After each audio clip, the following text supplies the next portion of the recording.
कहानी की शुरुआत में पति पत्नी ने देखा कि पड़ोसी जल्दबाजी में घर छोड़कर भाग रहे हैं। जब दोनों मदद के लिए आगे बढ़े तो पड़ोसी उन्हें देखकर डर गए। बाहर सड़क पर सब के सब जान बचाकर तेजी से भागने लगे। निक को कुछ समझ नहीं आया, पर उसने परिवार के साथ वहां से निकलने का फैसला किया। लेकिन रास्ते में उन्होंने देखा कि वही पड़ोसी अब बेहद तेजी से वापस लौट रहे हैं। हालात बिगड़ते देख निक का परिवार बेचैन हो उठा। ट्रैफिक में फंसने पर उन्हें पता चला कि बाहर जाने का इकलौता रास्ता सेना ने बंद कर दिया है। हेलीकॉप्टर लोगों को हटा रहे थे और रेडियो पर घर लौटने की अपील हो रही थी। तभी कुछ लोग गाड़ियां मोड़ने लगे, लेकिन निक का परिवार हैरान था। उन्हें नहीं पता था कि शहर में एक खतरनाक वायरस फैल चुका है, जिससे लोग एक बेहद ताकतवर और खूंखार ज़ॉम्बी में बदलते जा रहे हैं। जब निक इसी उलझन में था, तभी एक पत्थर उनकी कार के बोनट पर गिरा। ऊपर देखने पर चट्टान की चोटी पर धूल उड़ रही थी। तभी जोरदार आवाज के साथ दो लड़ाकू विमान अचानक ऊपर से गरजते हुए निकले और सीधे उस छोटे शहर की ओर बढ़ गए जहाँ वे पहले रहते थे। इसी बीच जब सब लोग कुछ समझ ही नहीं पा रहे थे, तभी विमानों ने अचानक उनके घरों पर बम गिराने शुरू कर दिए और पूरे शहर पर बमबारी कर दी। ये नजारा देखकर सभी लोग घबरा गए। अगर वे अभी अभी दी गई अपील मानकर घर लौट गए होते तो अंजाम सिर्फ उनकी मौत होती। पल भर में उस शहर के ऊपर घना धुआं उठने लगा। वहाँ अब कोई भी जिंदा नहीं बचा था। और भी डरावनी बात यह थी कि दोनों विमान अपना मिशन पूरा करने के बाद अचानक दिशा बदलकर उनकी ओर बढ़ रहे थे। अब सबको एहसास हुआ कि सेना का इरादा उन सबको मार डालने का है। घबराहट में वे कुछ सोच नहीं पा रहे थे और न वहाँ रुके रहने की हिम्मत थी, इसलिए सब घबराकर छिपने भागे। क्लेयर ने पहाड़ी पर पानी का टावर देखा। उसे एक आइडिया आया और वह परिवार के साथ पहाड़ी की ओर भागी। तभी विमान ने दोबारा बमबारी की। जहाँ वे खड़े थे वह जगह धधक उठी और उनकी बेटी जोए धमाके से गिर गई। सेना की बेहरमी देख वे वहाँ रुकने की हिम्मत न कर सके और जान बचाने के लिए पहाड़ी स्कूल की ओर भागे। वहाँ एक पुराना बंकर था। उन्हें नहीं पता था कि यह धमाका झेल पाएगा या नहीं, पर यही आखिरी उम्मीद थी। विमान करीब आते ही निक जंजीर तोड़कर सबसे पहले अंदर घुस गया। जैसे ही दरवाजा बंद होने वाला था, ठीक उसी आखिरी सेकंड में ऊपर से जोरदार धमाके की आवाज आई। निक की फैमिली को अभी भी पता नहीं था कि सरकार उनके साथ ऐसा क्यों कर रही है। तमाम कोशिशों के बावजूद वे समझ नहीं पाए, इसलिए उन्हें यहीं रुकना पड़ा। गनीमत थी कि बंकर में काफी एक्सपायरी खाना था, जो पूरे परिवार के लिए काफी था। इसलिए उन्होंने जंजीर से दरवाजे को अच्छी तरह बंद कर दिया और बाहर से अब कोई उम्मीद नहीं रखी। मगर जमीन के नीचे की जिंदगी बहुत मुश्किल थी। उन्हें रोज वही डिब्बा बंद खाना खाना पड़ता, जो गंदा दिखता था, और कुएं का गंदा पानी पीना पड़ता। खाली वक्त में उन्हें ताश या लुका छिपी खेलकर टाइम पास करना पड़ता था। इस सिचुएशन ने उन्हें महसूस कराया जैसे दुनिया का अंत हो गया हो। लगभग 5 महीने बीत जाने के बाद जोई का सब्र टूट गया। उसने पिता से पूछा कि उन्हें यहाँ कब तक रहना होगा। निक के पास जवाब नहीं था। वह बस दिलासा देता कि वायरस खत्म होने और सब ठीक होने पर ही वे बाहर निकल पाएंगे। पर यह इंतजार 300 दिनों से भी ज्यादा चला। जोई ने कई बार वेंटिलेशन के छेद से बाहर देखा, पर हर बार वही तबाही दिखती, जले हुए घर और सूखी टहनियां। जीवन का कहीं नामो निशान नहीं था। फिर भी जोई ने उम्मीद नहीं छोड़ी। मम्मी पापा के सोते ही वह चुपचाप सीढ़ियां चढ़कर जोर से जंजीर खींचने लगी ताकि हैच खोलकर बाहर निकल जाए। लेकिन उस समय किसी ने भी यह बिल्कुल नहीं सोचा था कि उनकी नन्ही बेटी द्वारा अनजाने में पैदा की गई वह तेज आवाज उनके लिए बहुत बड़ी और भयानक मुसीबत लाने वाली है। जैसे ही जोई बंकर का गेट खोलने लगी, तभी सही समय पर उसके मम्मी पापा वहाँ आ गए और जोई को रोक दिया, जिससे तीनों की जान बच गई। लेकिन जैसे ही जोई ने खाने के लिए एक टीन का डिब्बा खोला तो वह अंदर से खाली निकला। क्लेयर ने तुरंत बाकी बचे डिब्बों की जांच की। सारे डिब्बे अब पूरी तरह खाली थे। ऊपर के छेदों से साफ था कि चूहे खाना चुरा ले गए हैं। वे तीनों समझ गए कि चूहे वेंटिलेशन के जरिए अंदर बाहर जा रहे हैं। क्लेयर ने बेटी को दिलासा दिया कि पापा कल ऊपर जाकर खाना ढूंढ लाएंगे। तभी बेटी का ध्यान पीछे से आती आवाज पर गया। भूखे चूहे फिर अंदर घुस आए थे। यह देखकर निक ने तुरंत अपना चाकू निकाल लिया। ऐसा लग रहा था जैसे वह चूहे के टुकड़े टुकड़े कर देना चाहता हो। वह झुककर धीरे धीरे आगे बढ़ा। माँ बेटी दोनों ने सांस रोक ली और माहौल अचानक बेहद खतरनाक हो गया। निक ने पूरी ताकत से वार किया, लेकिन वह चूक गया। छोटा चूहा मेज पर कूदकर पागलों की तरह भागने लगा। निक ने पलटकर फिर से जोरदार वार किया, लेकिन निशाना फिर भी चूक गया। जैसे ही चूहा माँ बेटी के पैरों के पास से निकलकर बिल में घुसने वाला था, तभी अचानक क्लेयर ने बेरहमी से उस पर हमला कर दिया। निक ने पहली बार अपनी पत्नी को ऐसा करते देखा था, पर वह समझ गया कि हालात इंसान को बदल देते हैं। लेकिन अभी वे संभले भी नहीं थे कि जलने की गंध आई। क्लेयर ने देखा कि चूहा भागते समय लैंप गिरा गया था, जो अब आग पकड़ चुका था। निक उसे बुझाने बढ़ा, पर गर्म लैंप से उसका हाथ जल गया। टेम्परेचर और प्रेशर बढ़ने से लैंप फट गया और जलता तेल बिखर गया। देखते ही देखते पूरी मेज आग की चपेट में आ गई। क्लेयर ने पर्दा फाड़कर आग बुझाने की कोशिश की। वहीं निक ने कुएं से आधी बाल्टी पीने का पानी निकालकर आग पर डाल दिया। पति पत्नी दोनों ने मिलकर आखिरकार आग पर काबू पा लिया, लेकिन घना धुआं वेंटिलेशन से बाहर निकल गया। इससे उनका ठिकाना उजागर हो सकता था। इसलिए पूरा परिवार चुपचाप प्रार्थना करने लगा कि कहीं अंधेरी रात में उन राक्षस जैसे दिखने वाले झोंबियों को यह धुआं न दिखा हो। सभी ने डर के साए में पूरी रात काटी। अगली सुबह निक ने और भी डरावनी बात देखी। आईने पर धुएं की मोटी परत जम गई थी। इसका मतलब था कि धुआं बाहर निकलने के साथ साथ वेंटिलेशन के आसपास भी काली परत जमा कर गया था। ज़ॉम्बियों की नजर से बचने के लिए पति पत्नी ने बाहर सफाई का जोखिम भरा फैसला लिया। उन्होंने जंजीरें खोलकर सुना कि बाहर कोई हलचल नहीं थी। तभी दोनों ने हैच खोला। जोई बेस में अकेली रह गई। काफी देर तक दोनों वापस नहीं लौटे। जोई स्टूल पर चढ़कर पेरिस्कोप से बाहर देखने लगी। उसके माता पिता सुरंग का एंट्री गेट छुपा रहे थे। तभी दूर जंगल में एक काली परछाई दिखाई दी। जोई जोर से चिल्लाई, पर दूरी के कारण वे सुन न सके। घबराकर वह डर भूल गई और सीढ़ियां चढ़ते हुए गेट खोलकर बाहर निकल आई। लेकिन बाहर एकदम सन्नाटा था। उसके मम्मी पापा का कोई नामो निशान नहीं था।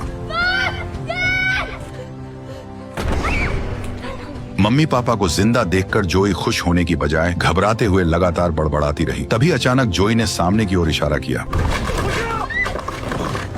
इतनी अफरा तफरी के बाद पता चला कि जोई केवल हिरण को देखकर डर गई थी। निक ने राहत की सांस लेते हुए अपनी बेटी को सहलाया, लेकिन क्लेयर हैरान थी कि हिरण आखिर भाग क्यों रहे थे। आखिर उनके पीछे क्या था जो उन्हें दौड़ा रहा था। खतरे का एहसास होते ही सब लोग जल्दी से बेस में लौट आए। निक ने लकड़ी की पट्टियों से सुराख बंद किया और लोहे की जंजीर से दरवाजे को अच्छी तरह बांध दिया। जब उसने कई ताले और सुरक्षा इंतजाम कर लिए, तब जाकर वह शांत होकर बाहर की हलचल सुनने लगा। निक ने सांस रोककर ध्यान लगाया और सचमुच उसे बाहर से साफ साफ कदमों की आवाज सुनाई दी, जो धीरे धीरे पास आती गई और आखिरकार उनके सिर के ऊपर आकर रुक गई। ऐसा लगा जैसे उस ज़ॉम्बी को यहाँ कुछ अजीब महसूस हुआ हो। वह लगातार इधर उधर टहलता रहा, मानो कुछ ढूंढ रहा हो। निक उन कदमों की आवाज का पीछा करते हुए आखिरकार सीधे बंकर के दरवाजे के ठीक नीचे आकर रुक गया।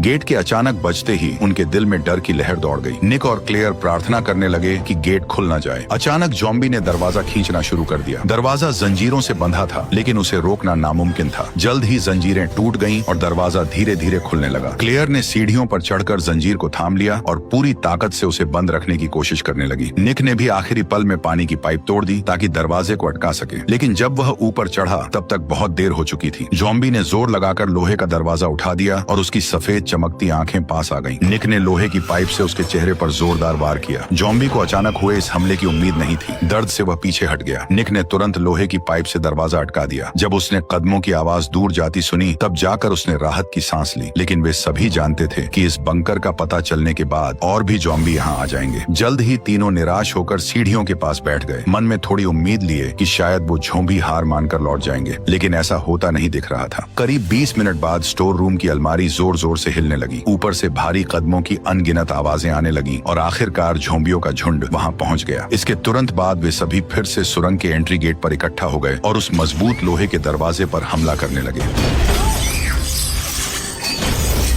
जैसे ही लोहे का दरवाजा गिरा, अंधेरी सुरंग के गेट पर अनगिनत आंखें चमकने लगी। डरकर निक अपनी पत्नी और बेटी के साथ स्टोर रूम में जाकर छिप गया। ज़ॉम्बियों को रोकने के लिए उसने पर्दों में आग लगा दी और दोनों ने अलमारी से दरवाजा बंद कर दिया, पर वे उन्हें ज्यादा देर तक नहीं रोक सकते थे। अब पीछे हटने का कोई रास्ता नहीं था। तभी जो ने देखा कि वेंटिलेशन शाफ्ट ऊपर तक जाता है। निक मेज पर चढ़ गया और डंडे से ऊपर लगी लकड़ी की पट्टी को तोड़कर खोल दिया। फिर उसने अपनी पत्नी को उठाकर ऊपर चढ़ा दिया। किस्मत से सभी ज़ॉम्बी एंट्री गेट से बंकर में घुस गए थे। अब ऊपर कोई नहीं था। यही भागने का सबसे अच्छा मौका था। इसके बाद उसने मुड़कर अपनी बेटी को भी बाहर निकाल लिया। अब बंकर में सिर्फ निक बचा था। बाहर ज़ॉम्बी घात लगाए हुए थे। बिना रुके उसने वेंटिलेशन शाफ्ट से निकलने की कोशिश की, पर छेद छोटा होने के कारण उसके कंधे फंस गए और वह बाहर नहीं निकल पाया। चाहे क्लेयर पूरी ताकत से उसे खींचती रही, पर वह जरा भी नहीं हिला। निक समझ गया कि उसका शरीर इससे बाहर नहीं निकल सकता। देखते ही देखते ज़ॉम्बी अंदर घुसने की कोशिश करने लगे। तभी निक ने न चाहते हुए भी दांत भींचकर अपनी ही बांह तोड़ डाली। क्लेयर ने यह देखकर एक पल भी देर नहीं की। अपनी पूरी ताकत लगाकर उसने निक को बाहर खींचा और छोटी बेटी भी जल्दी से मदद करने आ गई। जैसे ही निक बंकर से बाहर निकलने वाला था, एक ज़ॉम्बी आखिरकार आग की दीवार पार कर गया और एक कदम आगे बढ़कर उसने निक के पैर को पकड़ लिया। बचने की कोई उम्मीद न देख निक ने आखिरी पल में अपनी पत्नी और बेटी से जल्दी भागने को कहा और फिर उसे बेरहमी से नीचे खींच लिया गया। क्लेयर रोते हुए बंकर की ओर झुकी। नीचे से भयानक लड़ाई की आवाजें आ रही थी और फिर उसके पति की दर्द भरी चीख भी सुनाई दी। वह समझ गई कि निक के साथ कुछ बुरा हो चुका है। अब वह दुख में रो भी नहीं सकती थी। वह बस अपनी बेटी को लेकर तुरंत दूर भाग गई। लेकिन भागते हुए उसे कुछ अजीब लगा, क्योंकि जहाँ पहले कभी हाईवे था, अब वहाँ कबाड़ और ऊंची दीवारें ही बची थी। माँ बेटी के पास भागने का कोई रास्ता नहीं था। तभी आसमान में उड़ते हेलीकॉप्टर की सर्च लाइट उन पर पड़ी और वे बुरी तरह फंस गए। क्लेयर अपनी बच्ची को लेकर फिर से अंधेरे में छिपना चाहती थी, लेकिन अचानक एक बड़ा जाल उड़ता हुआ आया और दोनों को जकड़ लिया। इसी दौरान चमकती आंखों वाले कुछ काले साए धीरे धीरे पास आने लगे। तभी दोनों को पता चला कि ये लोग ज़ॉम्बी नहीं, बल्कि पूरी तरह से हथियारबंद सैनिकों की एक टीम है, लेकिन चाहे वे कोई भी हों, पर वे उन दोनों को छोड़ने वाले नहीं थे। क्लेयर ने उनसे अपनी बच्ची को छोड़ देने की गुहार लगाई, लेकिन सैनिकों ने बिल्कुल भी नरमी नहीं दिखाई। उन्होंने एक बड़ा उपकरण निकालकर दोनों की गर्दन में चुभो दिया। जैसे ही काला खून कंटेनर में भर गया, तुरंत पता चल गया कि दोनों वायरस से संक्रमित हैं और सैनिकों ने उन्हें मारने के लिए अपनी बंदूकें तान दी। असल में शुरू से ही शहर के लोग वायरस से संक्रमित हो चुके थे। ये वायरस बिना रंग और गंध का था और हवा के जरिए फैल रहा था, इसलिए बहुत से लोग संक्रमित हो गए, लेकिन उन्हें खुद पता भी नहीं चला। केवल निक का परिवार अपनी जान बचाकर बंकर में छिपा रहा, लेकिन उनके बाहर निकलते ही सैनिकों को सबसे दर्दनाक तरीका अपनाना पड़ा। उन्होंने दोनों को मारने का फैसला किया। तभी अचानक एक सैनिक की गर्दन से खून बहने लगा। निक सही समय पर वहां पहुंच गया था। उसके चेहरे पर नसें उभरी थीं और आंखें लाल थीं। वह ज़ॉम्बी जैसा लग रहा था। बदलाव के बाद उसकी ताकत और रफ्तार बढ़ चुकी थी। उसने आसानी से 2 सैनिकों को मार गिराया। उसकी रफ्तार इतनी तेज थी कि कोई उसके सामने टिक नहीं पाया। तभी बाकी सैनिकों ने समय रहते गोली चलानी शुरू कर दी और निक वहीं मारा गया। जब सैनिकों को विश्वास हो गया कि निक मर चुका है, तो वे बाकी बची माँ बेटी की ओर बढ़ने लगे, लेकिन तभी उन्होंने देखा कि दोनों जाल काटकर भाग चुकी हैं। टीम लीडर ने आदेश दिया कि जल्द से जल्द दोनों संक्रमितों को पकड़ो। जोई पुरानी कार में छिपी थी। आहट सुनते ही वह नीचे छिप गई। तभी क्लेयर ने तेज चाल से पलटवार किया और निक की तरह कई सैनिकों को खत्म कर दिया, लेकिन वह कितनी भी ताकतवर हो, पर गोलियों के आगे नहीं टिक पाई और आखिर में बोनट पर गिर पड़ी। कार में छिपी जोई ने यह सब देख लिया और रोते हुए अचानक उसके शरीर में भी बदलाव होने लगा। जैसे ही एक सैनिक क्लेयर को मारने बढ़ा, जोए ने उसे जमीन पर गिराकर मुक्कों से मारना शुरू कर दिया। वह आदमी मरने ही वाला था। तभी घायल क्लेयर ने उसे रोक लिया। वह नहीं चाहती थी कि उसकी बेटी के हाथ खून से रंगे या वह कातिल बने, लेकिन तभी अचानक उसने क्लेयर पर ही हमला कर दिया। किस्मत से जोए फिर से अपने असली रूप में आ गई, लेकिन वह सैनिक इतना खुशकिस्मत नहीं था। उसकी शील्ड टूटने के बाद वह भी अनजाने में वायरस से संक्रमित हो गया। अब उसका अंजाम भी बाकी लोगों जैसा ही होने वाला था। जैसे जैसे उनकी तलाश में निकला हेलीकॉप्टर करीब आता गया, क्लेयर मजबूरी में अपनी बेटी को लेकर भागने लगी। कचरे का ढेर पार कर उन्हें एक सीक्रेट बंकर दिखा। बचने के लिए दोनों अंदर गहराई में बढ़ी। चारों ओर घना अंधेरा था और सिर्फ लाइटर का सहारा था। तभी अचानक क्लेयर को तेज रोशनी दिखाई दी और उन्हें पड़ोसी का बच्चा मार्को मिला। वह दोनों को साथ लेकर आगे बढ़ा और आखिरकार एक मोड़ पर आकर रुक गया। मार्को को मैनहोल का ढक्कन उठाते देख क्लेयर समझ नहीं पाई कि वह क्या कर रहा है। अगले ही पल कई जाने पहचाने लोग उनके सामने आ गए। असल में यहाँ और भी कई बचे हुए लोग छिपे हुए थे। जिंदा रहने के लिए इन लोगों को चूहों की तरह अंधेरे में रहना पड़ रहा था। तभी क्लेयर ने बिना एक पल गंवाए बंकर का गेट बंद कर दिया और इलाज मिलने तक वहीं छिपी रही।